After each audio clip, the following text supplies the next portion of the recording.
प्रवचन सार ग्रंथ की गाथा क्रमांक 80 अर्थात 80 और गाथा क्रमांक 86। इन दो गाथाओं में आचार्य कुंद स्वामी ने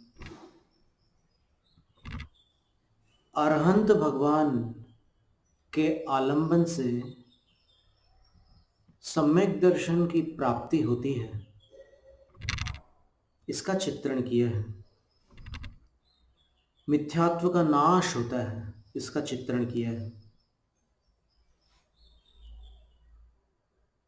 और पहले तो ये कहा कि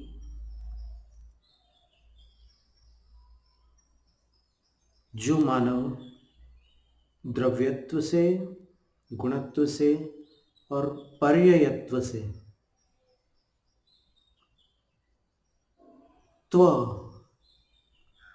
त्व एक ऐसा प्रत्यय है जो भाववाचक होता है। तत् और त्व इनको जोड़ दीजिए तो तत्त्व बनता है। तत्व में बीच में दो त होते हैं, एक तत्व वाला त होता है और एक त्व वाला त होता है। पूज्यपाद आचार्य देव कहते हैं कि तस्य भावस्तत्वम, तत् का अर्थ है तस्य और त्व का अर्थ है भाव, तो उसका जो भाव है उसको तत्व कहते हैं। द्रव्यत्व, द्रव्यस्य भावः, द्रव्यस्य स्वभावः द्रव्यत्वम्। गुणत्व, गुणानां भावः, गुणानां स्वभावः गुणत्वम्। पर्ययत्वम्, पर्ययाणां भावः स्वभावः पर्ययत्वम्। यानी ये स्वभाव की बात होगी। द्रव्य गुण पर्याय जो है ना, द्रव्य गुण पर्याय और द्रव्य गुण पर्याय स्वभाव, इन दोनों में अंतर है। कैसा अंतर है तो इसका एक उदाहरण लेते हैं। संभवतः आचार्य महाराज ने अपनी टीका में दिया हो।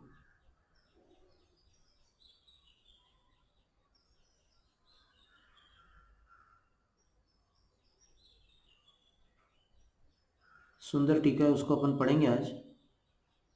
अभी इतने दिनों तक अपन ने अरहंत भगवान का वर्णन सुना है, उनके गुणों का भी वर्णन सुना, उनकी अवस्था कैसी होती है, पर्याय कैसी होती है, उसको भी जाना है अपन ने। परम औदारिक शरीर के अंदर उनकी आत्मा प्रतिष्ठित रहती है, विराजमान रहती है, और आत्मा के जो क्षायिक भाव है उनको अपन ने देखा, और औदैक भाव जिसके प्रभाव से जो उनके पराश्रित गुण हैं उनको भी अपन ने समझा। और वो पराश्रित गुण होने से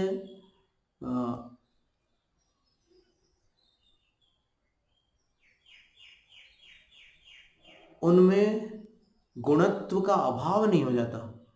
पराश्रित होते हुए भी उसके स्वामी अरहंत ही रहते हैं। तो नमो अरहंताणम कहते समय उनके स्वाश्रित पराश्रित सारे गुणों का समावेश किया जाता है।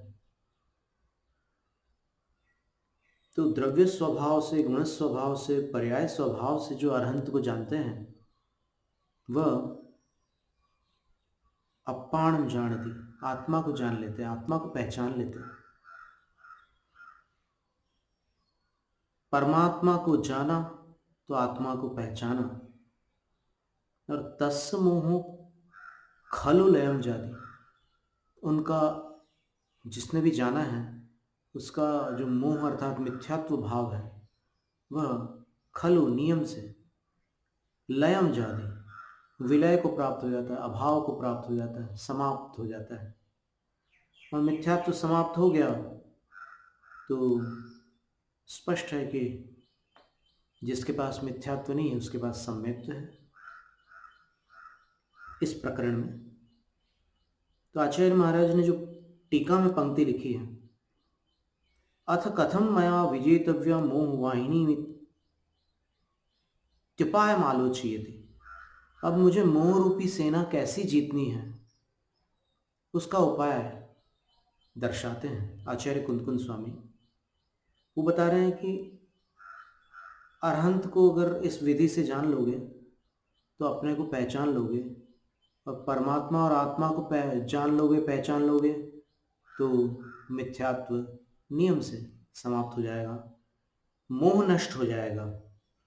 अब यहाँ पर मोह का अर्थ दर्शन मोह इसलिए लिया जा रहा है क्योंकि आगे चल करके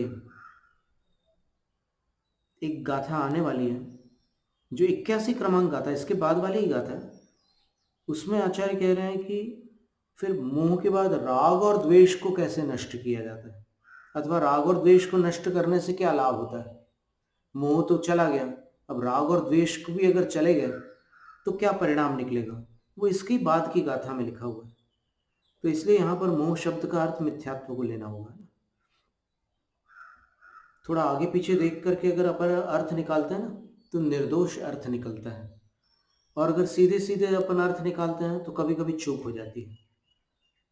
तो इसमें देखिए, अब पहली पंक्ति अपन पढ़ चुके थे, यो हि नामारहंतम द्रव्यत्व गुणत्व पर्ययत्वैहि परिच्छिन्नति सखल्वात्मानं परिच्छिन्नति उभयोरपि निश्चयेन विशेषात्।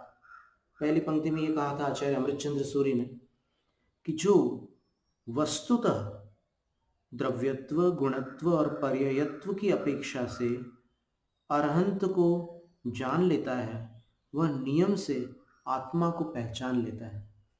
क्यों? तो उसका कारण दिया, उभयोरपि निश्चयेन विशेषात्। निश्चय से देखो तो परमात्मा में और आत्मा में अविशेषात् अंतर नहीं है, समानता है। अब जो असमानता है वो द्रव्य गुण पर्याय की अपेक्षा है, लेकिन द्रव्यत्व गुणत्व और पर्यायत्व की अपेक्षा से असमानता नहीं है। ये महत्व की बात है। और उस समानता को जब जान लिया जाता है तब आत्मा को पहचान लिया जाता है। बड़ी गूढ़ बात है। देखिए, उसको अपन दृष्टांत से समझते हैं। आप में से बहुत से ऐसे श्रोता बंधु भगिनी होंगे जो आभूषण से युक्त होंगे।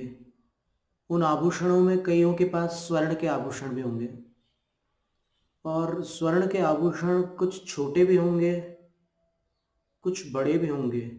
कर्णाभूषण का वजन अंगुलीयक, अंगूठी से थोड़ा कम होता है, और अगर वो बड़ा हो तो फिर उसका वजन अधिक भी हो सकता है। कंठ का जो आभूषण है, जिसको आभरण भी कहते हैं, कंठाभरण, उसका भी अपना भार होता है। इसी तरह अंगद जो अपन भुजा में धारण करते हैं, कटक जो कलाई में धारण करते हैं, और नूपुर जो चरणों में धारण किए जाते हैं, इन सभी आभूषणों के अपने अपने भार होते हैं, इसलिए इनका मूल्य भिन्न होता है। जो भार में कम है उसके लिए आपको कम राशि देनी पड़ती है, और जिसका भार अधिक है, जैसे स्वर्ण को तोले में नापा जाता है, तो जो ज़्यादा तोले वाला सोना है या जो भी आभूषण है जिसके वजन का माप अधिक आ रहा हो, जिसका भार अधिक आ रहा हो, तो उसके लिए उतना मूल्य अधिक देना होगा, क्योंकि उसका एक स्टैंडर्ड इकाई है उसकी, कि उसका मूल्य तोले के हिसाब से होता है। तोला कहीं पर 10 ग्राम माना जाता है, कहीं 12 ग्राम माना जाता है, तो उस तोले के हिसाब से वजन उसका मूल्य होता है। तो जिसमें अधिक वजन होगा उसका उतना अधिक मूल्य होगा। सीधा सा गणित है, सब लोग लगभग समझते ही हैं इस बात को। पर इसमें एक बात और समझने की है कि स्वर्ण में ताम्र का मिश्रण कितना है अथवा किसी अन्य धातु का मिश्रण कितना है, इस पर भी उसकी शुद्धता निर्भर करती है। जो प्योरेस्ट गोल्ड होता है, जो शुद्धतम स्वर्ण होता है, उसको यहाँ भारत में 16 बानी का सोना कहते हैं, और वेस्टर्न भाषा में उसको पश्चिमी भाषाओं में 24 कैरेट्स गोल्ड बोलते हैं। तो ये 24 कैरेट्स गोल्ड या 16 बानी सोना उस स्वर्ण को कहा जाता है जिसमें मिश्रण नहीं है। फिर 15 बानी का भी सोना होता है, 14 बानी का भी सोना होता है, उसके मूल्यों में अंतर होता है थोड़ा। 24 कैरेट्स से अगर कम 20 कैरेट्स का अगर गोल्ड होगा तो फिर उसमें मूल्य में फर्क पड़ जाएगा। तो सबसे कॉस्टली जो होता है वो प्योर गोल्ड होता है, और गोल्ड जो होता है वो प्यूरिफाइड भी होता है और वर्जिन गोल्ड भी होता है। जो सहज खदानों से प्राप्त होने वाला स्वर्ण पाषाण है, हम नहीं जानते कि आपने देखा कि नहीं, लेकिन ये MIDC कॉरपोरेशन है, Maharashtra industrial development corporation, MIDC, एक नासिक के पास एक सिन्नर नाम का एरिया है जिसका वर्णन हमने एक बार भक्तामृत स्तोत्र के 20वें काव्य की व्याख्या में किया था। वहां पर मामा भांजा दो लोगों ने मिलकर, एक वायुसेना और एक जल सेना वाले, दोनों भारतीय सेना के सदस्य रहे हैं। इन दोनों ने मिलकर के जो पृथ्वी के नीचे मिलने वाली बहुमूल्य वस्तुएं होती हैं प्राकृतिक अवस्था में, जिनसे कोई मानव ने कोई छेड़खानी नहीं की है, ऐसी वस्तुओं का उन्होंने एक बड़ा भारी संग्रहालय बनाया जिसका नाम है गारगोटी संग्रहालय। आप सर्च करेंगे तो आपको मिल जाएगा, और प्रतिदिन अनेक विदेशी लोग और अनेक पर्यटक लोग आकर के वहाँ जाकर देखते हैं कि इसमें क्या क्या रखा हुआ है। तो वो लोग हमें भी बड़े आग्रह के साथ ले गए थे, तो फिर बाद में उन्होंने हमारा इंटरव्यू भी लिया था। उन्होंने बहुत सारी चीज़ें, माणिक के पत्थर थे, रजत के मतलब चांदी के पत्थर थे, ताम्र पाषाण भी थे वहाँ पर, और इसके अतिरिक्त स्फटिक के पत्थर थे, और नीलम, पुखराज, पन्ना, हीरा, स्फटिक आदि विभिन्न प्रकार के रत्नों की पाषाणें वहाँ पर उपलब्ध थी। और उन्होंने अलग अलग उसके खंड बनाए थे और व्यवस्थित रूप से उसको रखा था। और उस दिन शायद वो आपके जो सागर अथवा नागपुर में जहाँ भी रत्नों का संग्रह था वो आप लोगों ने भी हमें दिखलाया था। तो उस संग्रह में एक स्वर्ण पाषाण भी रखा हुआ था, अभी भी रखा हुआ है, वो बिल्कुल गिट्टी जैसी है, लगभग इतनी साइज होगी उसकी। हमने पूछा कि ये तो बिल्कुल पत्थर जैसा लग रहा है, बोले कि हाँ पत्थर ही है, वो सोने का पत्थर बोलते हैं इसको। और इसमें अगर हम प्रतिशत निकालते हैं कि कितने प्रतिशत स्वर्ण है, तो इसमें 90% स्वर्ण है और 10% जो है वो पाषाण रूप है।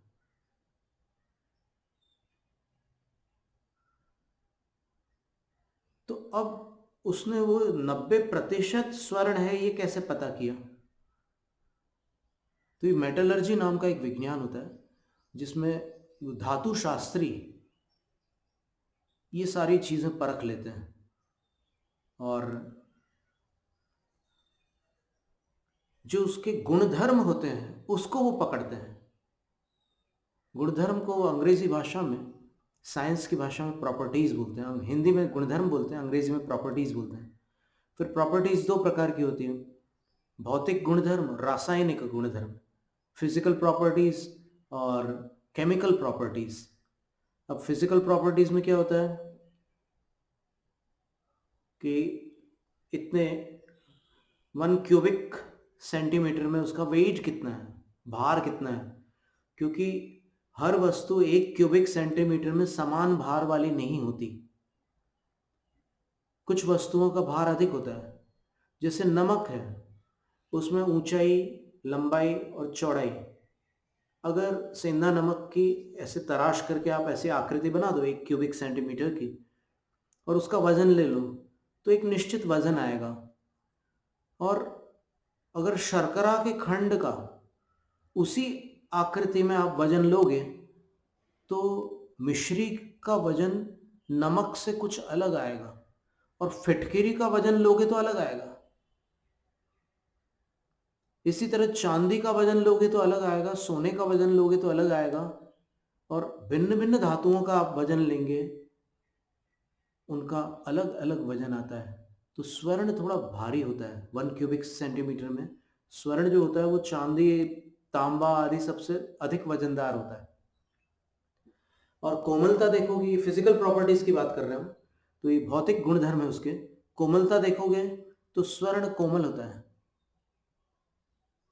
स्वर्ण कोमल धातु है, और उसमें ताम्र वगैरह मिलाने पर उसमें कठोरता आ जाती है, लेकिन अपने आप में शुद्ध स्वर्ण जो होता है बहुत मुलायम होता है। और फिर उसमें केमिकल प्रॉपर्टीज अगर अपन देखें, उसमें फिजिकल प्रॉपर्टीज में उसका वर्ण कैसा होता है, तो पीत वर्ण तो होता ही है, लेकिन एक विशिष्ट पीत वर्ण होता है स्वर्ण का। All that glitters is not gold. हर चमकीली वस्तु सोना नहीं होती, तो चमक वाला पीत वर्ण होता है, उसमें कांति होती है। प्रत्येक धातु में अपनी कांति होती है, ये उसका एक गुणधर्म है। ये भौतिक गुणधर्म हो गए। फिर रासायनिक गुणधर्म क्या है? रजत में अगर काला नमक आप रख दो तो उसका वर्ण जो है परिवर्तित हो जाएगा। स्वर्ण में आप काला नमक रखो या आंवला रख दो या दही डाल दो तो वर्ण नहीं बदलेगा। और प्योर ब्रॉन्ज होगा, ब्रॉन्ज का अर्थ होता है कांसा। शुद्ध कांसे की पहचान है कि उसमें आप दही डाल दो तो फिर वो निशान नहीं पड़ते दही के।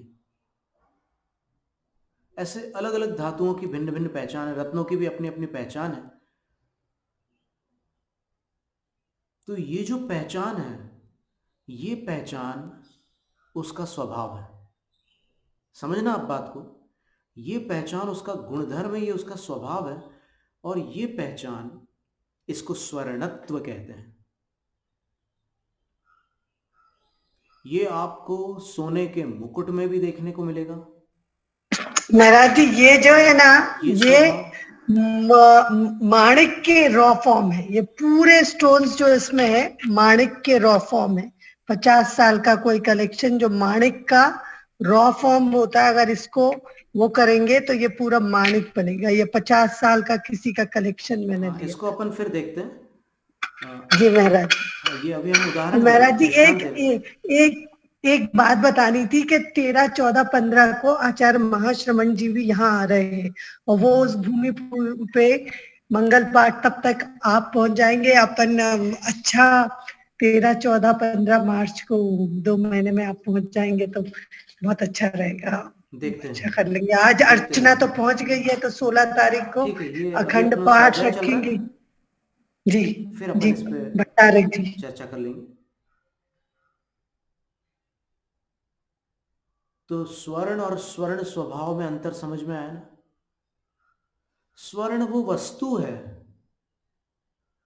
जिसके अंदर ये स्वभाव है, और इस स्वभाव के कारण वो वस्तु स्वर्ण है। जैसे अपन मानव है, अब मानव में जो विशेषताएं होती हैं, उन विशेषताओं के होने के कारण ये मानव मानव होता है। मानवता हो तो मानव मानव कहलाता है। इसी प्रकार द्रव्य द्रव्य क्यों है? क्योंकि उसके पास द्रव्यत्व है। गुण गुण क्यों है? क्योंकि गुण में गुणत्व है। पर्याय पर्याय क्यों है? क्योंकि पर्याय में पर्यायत्व है। ये महत्व की बात है। अब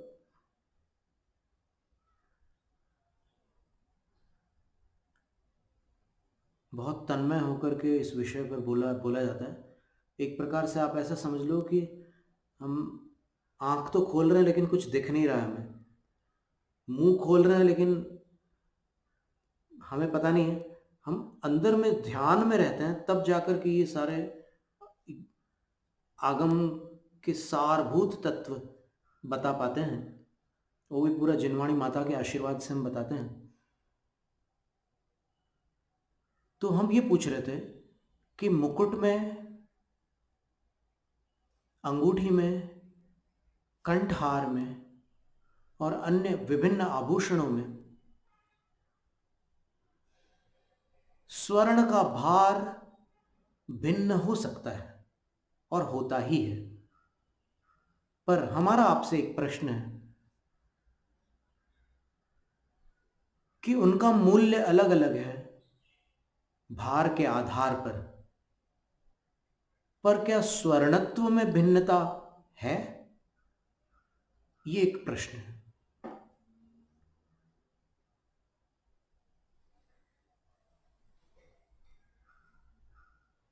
क्या उनका पीतत्व, स्निग्धत्व, स्वर्ण में चिकनापन भी रहता है, स्मूथ होता है स्वर्ण, पीतत्व, स्निग्धत्व, भारत्व और उसके रासायनिक गुणधर्म देखो तो स्वर्ण जो है वो नाइट्रिक एसिड और हाइड्रोक्लोरिक एसिड का मिश्रण करो, जिसको एक्वा रेजिया बोलते हैं, उसी में स्वर्ण घुल सकता है, अथवा पारद में अर्थात मर्क्यूरी में स्वर्ण घुल सकता है, उसमें मिल सकता है। वो फिजिकल प्रॉपर्टी है, वो मिलता है लेकिन फिर बाद में वहां से निकल भी सकता है उसकी प्रक्रिया से। वरना स्वर्ण पर कभी जंग नहीं लगती। शुद्ध स्वर्ण होगा ना तो वो कितना भी पुराना क्यों ना हो, शुद्ध रहता है, वैसे ही रहता है। उसके ऊपर एक आवरण काल के प्रभाव से हो सकता है। कई बार ऐसा होता है कि स्वर्ण की ईंटें हैं और ईंट पर कुछ काला सा आवरण आ जाता है। स्वर्ण के बहिर्मल को कालिका और अंतर्मल को कीट कहते हैं, किट्ट भी कहते हैं, और दोनों मलों से रहित स्वर्ण को शुद्ध स्वर्ण कहते हैं। तो सिद्ध भगवान शुद्ध स्वर्ण के समान है और संसारी प्राणी स्वर्ण पाषाण के समान है। और जो खदान से निकाला गया है अथवा किट्ट कालिका से युक्त है और जिसकी शुद्धिकरण प्रक्रिया चल रही है, वो सम्यक दृष्टि, संयता संयत अथवा संयत मुनिराज है।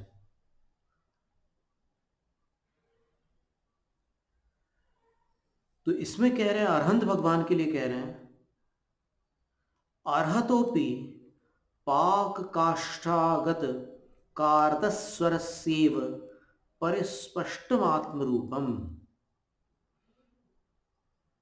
अरहंत भगवान को द्रव्यत्व, गुणत्व, पर्यायत्व से जान लेने पर आत्मा का ज्ञान कैसे होता है उसका खुलासा करते हुए आचार्य कह रहे हैं, उसका स्पष्टीकरण देते हुए आचार्य कह रहे हैं कि अरहंत भगवान का जो आत्म रूप है, उनकी आत्मा का जो रूप है अथवा उनकी आत्मा की जो अवस्था है वो कैसी है?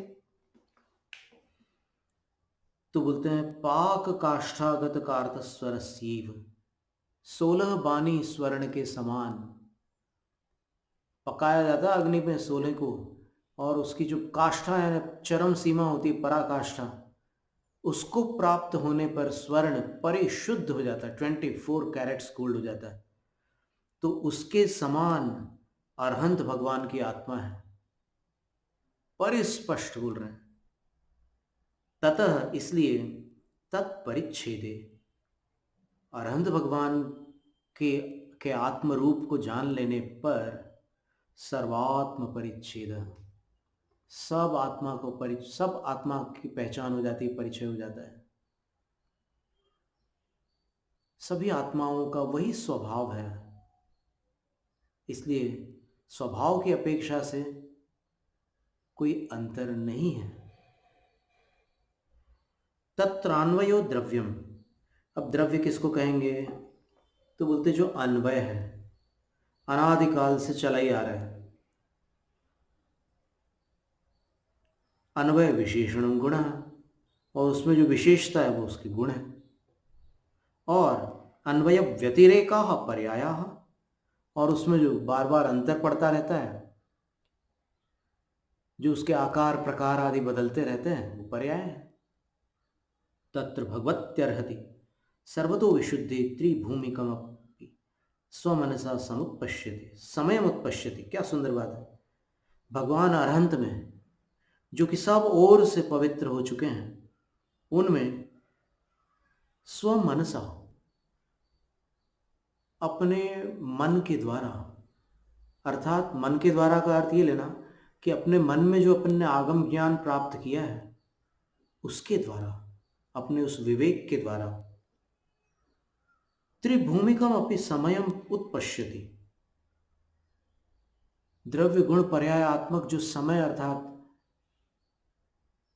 भगवान की आत्मा है उसको उत्पश्यति, दृष्टिगोचर करता है। कौन? करने वाला। यश्चेतनोयमित्यन्वयस्तद्द्रव्यम, जो ये चेतन है अनंत भगवान के अंदर अनादि से चला आ रहा है, वह द्रव्य है। किनका द्रव्य है? अनंत भगवान का द्रव्य है। यच्चान्वयाश्रितम चैतन्यम इति विशेषण सगुणः, और जो उस द्रव्य के आश्रित चेतना है वो गुण है, वो चेतन का विशेषण है। चेतना, चेतन द्रव्य हो गया, चेतना गुण हो गया। और ये चैक समय मात्रावधृत काल परिमाणतया परस्पर परावृत्ता अन्वय व्यतिरेकास्ते पर्यायाश चिद विवर्तन ग्रंथय इति यावत्, और जो एक समय मात्र समय की सीमा को स्वीकार करने के कारण परस्पर परावृत्ता, एक दूसरे से पृथक हैं, वे अन्वय के अर्थात द्रव्य के व्यतिरेक हैं। पर्याया, वो पर्याय हैं। चिद विवर्तन ग्रंथय इति, चेतना की अवस्थाओं में आने वाली जो गांठें होती हैं उसके समान पर्याय हैं। एक धागा है, धागे में सफेदी भी है और धागे में गांठ भी है, माला बन गई, सूत की माला बन गई। तो माला में जो वो गांठें हैं वो पर्याय हैं। माला जो है वो द्रव्य है और जो सफेदी है वो गुण है।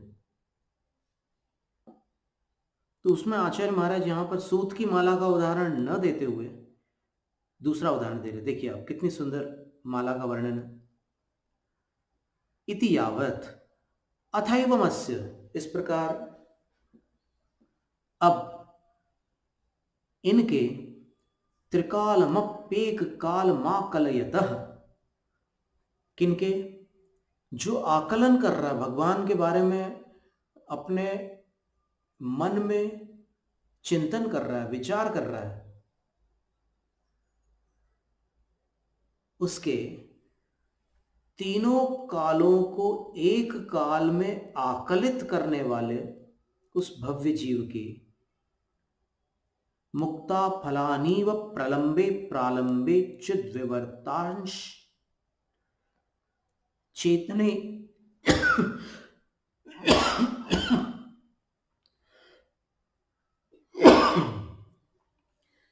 एवं संक्षिप्य विशेषण विशेष्यत्व वासनान्तर्धानात् धवलिमानमिव प्रालंबे चेतन एव चैतन्यमंतर्हितं विधाय केवलं प्रालंबमिव केवलम आत्मानं परिच्छिन्दतः। अब देखिए अरहंत भगवान को वो अपने विवेक से, अपने चित्त से, अपने आगम ज्ञान से जब दृष्टिगोचर करता है, विचार करता है अरहंत भगवान के विषय में, तो जैसे एक लंबी माला है, उसमें मुक्ता फलानी अनेक मोती है, तो वैसे ही भगवान का जो जीव द्रव्य है वो तो अनादि निधन है, और उसमें चेतना की जो अवस्थाएं बनी हैं वो पर्याय हैं, और जो चेतना है वो गुण है। तो विशेषण और विशेष्य इन सब के भेद को वो विलीन करता है। और एक सफेद माला जब दिखती है दूर से, उसमें कितने मोती हैं, कौन किस मोती के बाद कौन सा मोती है, और अंदर एक धागा भी है, इन सब विचारों को हटाकर चेतन में ही चेतना को अंतर्हित करके मात्र अरहंत भगवान की एक उस माला के समान उनकी आत्मा पर दृष्टिपात करता है, तो केवल भगवान की आत्मा को जानने वाले उस मनुष्य के तदुत्तर तदुत्तरोत्तर क्षण क्षीयमाण कर्तृकर्म क्रिया विभागतया निष्क्रियं चिन्मात्रं भावमधिगतस्य जातस्य मणिरिवाकंप प्रवृत्त निर्मलालोकस्य अवश्यमेव निराश्रयतया मोहतमः प्रलीयते। बड़ी अद्भुत बात कही है कि उत्तर उत्तर क्षण वो एकदम ध्यान में चला गया भगवान के। पहले उसने द्रव्य गुण पर्याय का विचार किया, फिर स्वभाव का विचार किया, और फिर मात्र भगवान की आत्मा पर ही वो स्थिर हो गया। और ऐसी अवस्था में क्या हुआ, कर्ता कर्म क्रिया इन सब का जो भेद था वो विलीन हो गया, और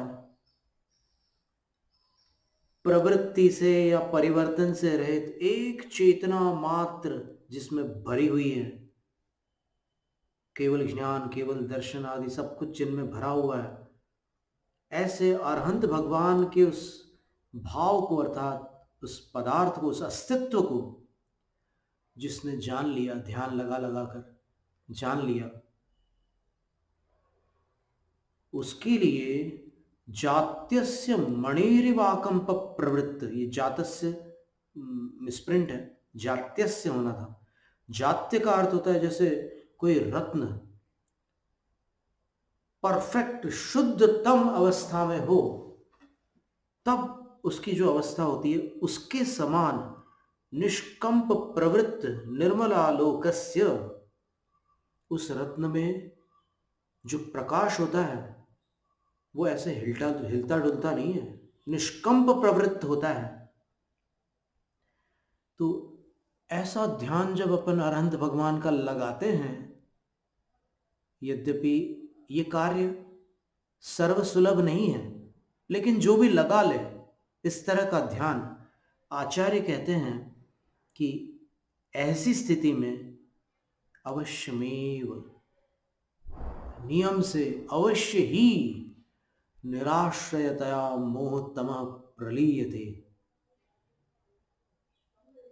निराधार हो जाने के कारण मिथ्यात्व का अंधेरा उस भगवान की आत्मा के ध्यान रूपी प्रकाश में प्रलय को प्राप्त हो जाता है, समाप्त हो जाता है, नष्ट हो जाता है। क्या अद्भुत घटना है ये, भगवान का ध्यान लगाया और मिथ्यात्व समाप्त हो गया। यद्येवं, अब कोई भव्य जीव आचार्य गुरु के वचनों को सुनकर हाथ जोड़कर इतना सुनने के उपरांत निवेदन करता है, यद्येवं, यदि ऐसी बात है हे गुरुवर, लब्धो मया मोह वाहिनी विजय उपाय, मुझे मोह की सेना को जीतने का उपाय प्राप्त हो गया।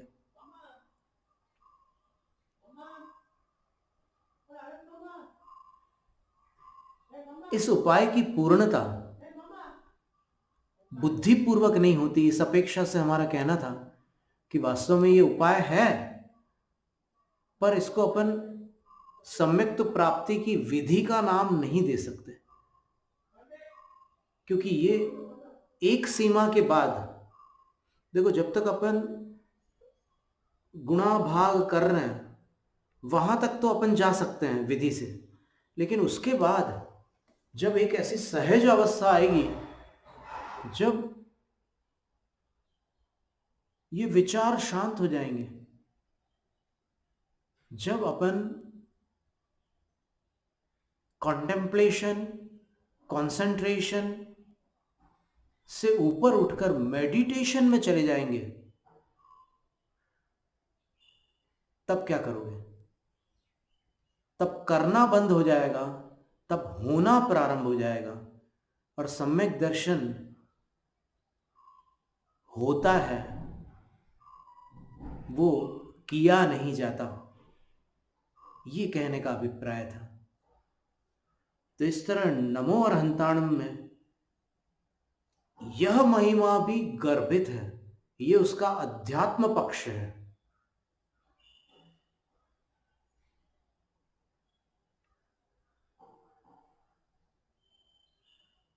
और इसको एक प्रकार से मणि की उपमा दी है, और ये मणि चिंतामणि के समान है।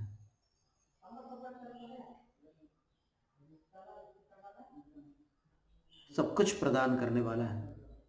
लेकिन इसके लिए आचार्य कह रहे थे कि कुछ स्वाध्याय भी अपेक्षित है, कुछ इन शब्दावलियों का बोध भी आवश्यक है, जो जिनेंद्र भगवान के वचनों में आए हुए शब्द हैं उनका परिचय भी आवश्यक है।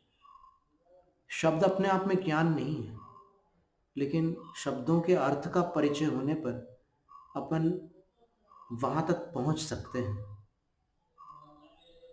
उदाहरण के लिए हमने पिच्छी शब्द का प्रयोग किया, तो पिच्छी शब्द जो है वो पिच्छी नहीं है, पर उसके अर्थ को जानने वाला, जिसने पिच्छी को देखा है, समझा है, वो अपने ज्ञान में पिच्छी को धारण कर लेता है, पिच्छी शब्द सुन करके। तो एक शब्द ब्रह्म है, एक ज्ञान ब्रह्म है, और इन दोनों के बीच में ये अर्थ ब्रह्म है। पिच्छी नाम का जो पदार्थ है वो अर्थ ब्रह्म है। शब्द ब्रह्म, अर्थ ब्रह्म और ज्ञान ब्रह्म, तीन प्रकार के ब्रह्म बताए हैं।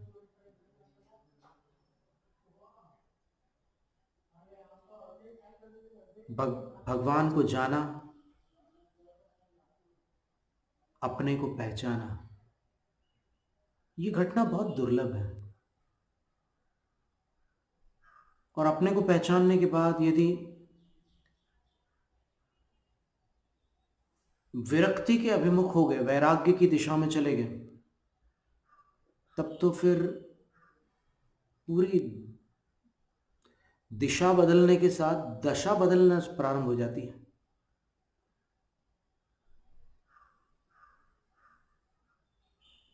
इसलिए जैन शासन में पहले दिशा का निर्धारण, फिर दशा का परिवर्तन है।